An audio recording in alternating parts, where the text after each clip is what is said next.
Hey guys, and welcome to the Igloo today, and today we're going to be covering a different type of weapon for a different type of player. So we're going to get into it. Now, what I have is a bloodied Mr. Handy Buzzsaw Blade.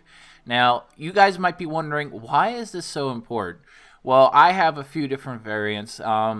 Also, I can actually be access to the Furious one. The Furious versions of the Ripper, as well as the Mr. Handy, would be the most effective in this class type. Now, as soon as you get this type of weapon, you might be wondering, why is it so powerful? It doesn't really do much damage when it comes to like getting anything else done in situations. And just like as the utility Gamma Gun, this comes in a different form of utility. So let's say, for example, that you are on a PvP server or you are on a PvE server and you really don't like this guy because he just picked up your junk, right? And this person has a complete issue with just giving you the thumbs down or whatever. He's in pacifist mode. There's a lot of tag mechanic when it comes to Fallout 76, so in order for you to actually give him damage, you actually have to give him a lot of damage.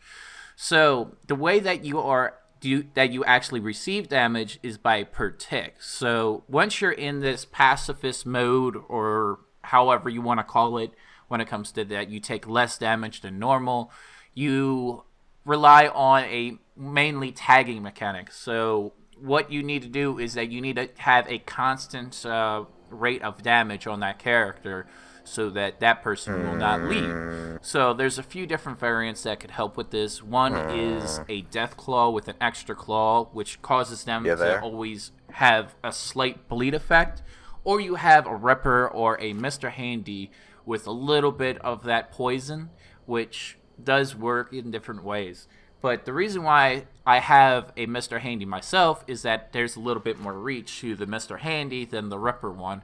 It's very, very small, but it has gotten me to the point that I've killed people with this. And it's very effective. Now, again, when it comes to PvE farming, it is terrible. It is one of the lowest grade weapons that you can possibly have. When it comes to Fallout 76, I would not recommend it for PvE mobbing. I would recommend it for AFK PvP killing or just enticing somebody to be constantly annoyed, because it's going to shred people's health. It doesn't matter what armor type that they have, you're still going to receive that constant tick when it comes to damage upon that player, especially when they're not trying to engage upon you. Or let's say, for example, that you just finished a queen and you died, and then somebody just picked up your stuff. This is one of these weapons that it's just like, dude, get the fuck, give me back my stuff. I'm going to buzzsaw you to death. I don't care about having a bounty. I want my junk back. Because, again, that has happened to a lot of players in Fallout 76 because of how poorly the death mechanic and everything else is inside Fallout 76. So getting in more into depth with this is that normally the tick rate is like 1 to 3 damage per tick. Now, I don't have the exact numbers that I can actually show you because, again, I don't really take the damage myself. It's mainly to the person that I'm giving it towards. So, with that said, again, it's very simple in nature. If you have a Furious version, you can have the possibility of doing so much damage to another player, which causes a lot of issues at the end of the day. So, again, as soon as you kill a player that is a non-combatant in a PvE server, you get a bounty of 50 caps. 50 caps is not much when it comes to maybe losing your stable flux because of that time that you caused to kill the queen. Now, of course, as soon as you have 50 caps and you're trying to get out of there, people can kill you. So, this is something that is very specifically use-based, and it can cause triggers to other people trying to engage upon you, especially with the bounty system where you can't shoot other people, but people can shoot you. It is extremely crazy when it comes to this kind of subject matter. But again, that's one of the disadvantages upon trying to get your stuff back. most people won't even trade you the sub back, and they hoard it and just give you the thumbs down, and they make fun of you or whatever, or they say that they're better PvP than you. Like, the PvP mechanics are very wonky, and it's very broken because of how the whole tagging system works still. So again, this is one of the more effective ways that you can do it. Not only just the Gamma Gun to take out Assassin Sentinel players that are min-maxing, or like just other things, especially when you're grouping on a Assassin Sentinel, which I have had those fights already with those types of players, which to keep in mind to you that there are people out there that already have these builds that are trying to counter Assassin Sentinel gear in players.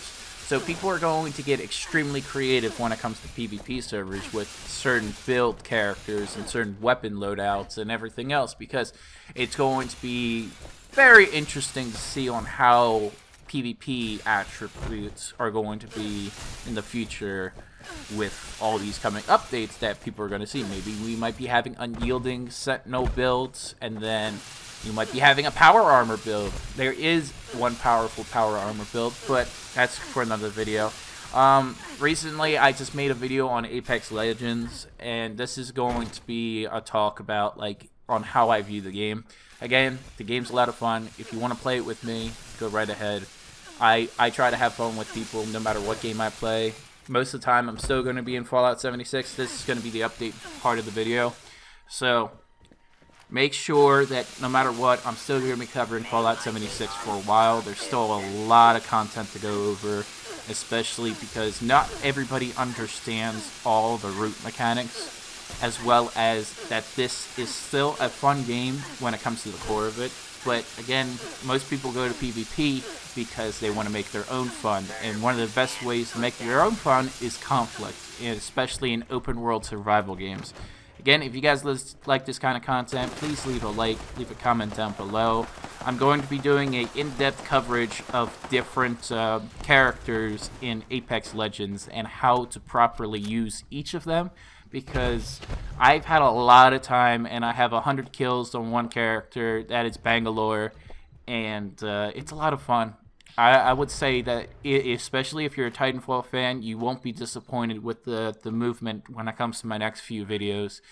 As well as the stacking foundations will be the next video after this for Fallout 76, and the whole building mechanic for it, and a few different like showcases of how to have different base designs with this. But I have to get a few different things which I don't have character plans for, so I'll keep you guys posted on that. And again, have a good one, guys.